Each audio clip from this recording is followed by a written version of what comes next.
ସ୍ୱାସ୍ଥ୍ୟ ପାଇଁ ସୁସ୍ଥ ଖାଦ୍ୟ ଅତ୍ୟନ୍ତ ଜରୁରୀ। ଲୋକେ ରୁଟି, ପନିପରିବା, ଡାଲି ଏବଂ ଭାତ ଖାଇଥାନ୍ତି।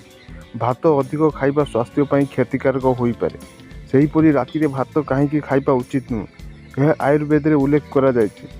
ଆୟୁର୍ବେଦରେ ଭାତ ବିଷୟରେ ବିସ୍ତୃତ ବର୍ଣ୍ଣନା କରାଯାଇଛି।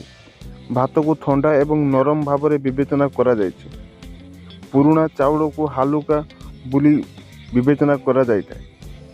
ଅପରପକ୍ଷରେ ନୂଆ ଚାଉଳରୁ ପ୍ରସ୍ତୁତ ଭାତ ଭାରୀ ଏବଂ ହଜମ କରିବା କଷ୍ଟକର ହୋଇଥାଏ। ରାତିରେ ଶରୀରର ହଜମ ଶକ୍ତି ଦୁର୍ବଳ ହୋଇଯାଏ, କାରଣ ରାତିରେ ସୂର୍ଯ୍ୟ ନଥାନ୍ତି। ଦିନ ବେଳେ ସୂର୍ଯ୍ୟ ଥିବାରୁ ଗରିଷ୍ଠ ଖାଦ୍ୟ ଖାଇଲେ ସହଜରେ ହଜମ ହୋଇଯାଇଥାଏ। ମାତ୍ର ରାତିରେ ଏହା ସମ୍ଭବ ହୋଇପାରିନଥାଏ। ତେଣୁ ରାତିରେ ଭାତ ଖାଇବା ଦ୍ୱାରା ଏହା ହଜମ କରିବା କଷ୍ଟକର ହୋଇଥାଏ, ଯାହାଫଳରେ ଗ୍ୟାସ୍, ବଦହଜମି ଏବଂ ଭାରୀପଣ ଅନୁଭବ ହୁଏ। ଭାତର ପୁଷ୍ଟିକର ମୂଲ୍ୟ ବିଷୟରେ କହିବାକୁ ଗଲେ ଏଥିରେ କାର୍ବୋହାଇଡ୍ରେଟ୍ ଅଧିକ ଥାଏ।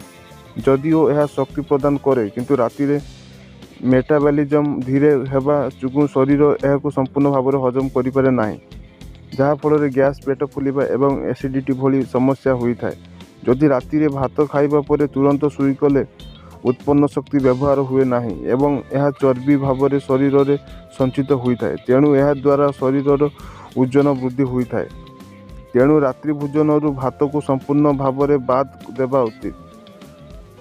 ରାତିରେ ହାଲୁକା ଖାଦ୍ୟ ଖାଇଲେ ଭଲ। ଉଦାହରଣ ସ୍ୱରୂପ ମୁଗ ଡାଲି, ଖିଚଡ଼ି, ଜିରା ଭାତ କିମ୍ବା ପନିପରିବା ସହିତ ଭାତ ହଜମ କରିବା ସହଜ ହେବ ଏବଂ ଏହା ଦ୍ୱାରା ଶରୀର ଭାରାକ୍ରାନ୍ତ ହୁଏ ନାହିଁ। ଯଦି ରାତିରେ ଭାତ ଖାଇବାକୁ ପଡ଼ୁଛି, ତେବେ ଖାଇବା ପୂର୍ବରୁ ଉଷୁମ ପାଣି କିମ୍ବା ସୁପ୍ ପିଇଲେ ଏହା ପାଚନ ଶକ୍ତିକୁ ସକ୍ରିୟ କରିଥାଏ।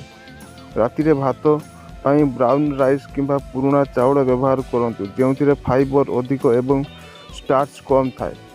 ଏହା ସହିତ ଖାଦ୍ୟରେ ଅଳ୍ପ ଗୁଆ ଘିଅ ମିଶାନ୍ତୁ। ଏହା ହଜମ କରିବାରେ ସାହାଯ୍ୟ କରେ ଏବଂ ଗ୍ୟାସ୍କୁ ରୋକିଥାଏ। ଭାରୀ ଲାଗିବା ଏବଂ ଗ୍ୟାସ୍କୁ ରୋକିବା ପାଇଁ ଖାଇବା ପରେ 5ରୁ 10 ମିନିଟ୍ ଚାଲିବା ଉଚିତ। ଶରୀରକୁ ଭାତ ହଜମ କରିବା ପାଇଁ ସମୟ ଦେବା ଲାଗି ଶୋଇବା ପୂର୍ବରୁ ଅତି କମ୍ରେ 2 ଘଣ୍ଟା ଖାଇବା ଆବଶ୍ୟକ। ଦକ୍ଷିଣ ଭାରତୀୟମାନେ କାହିଁକି ମୋଟା ନୁହନ୍ତି?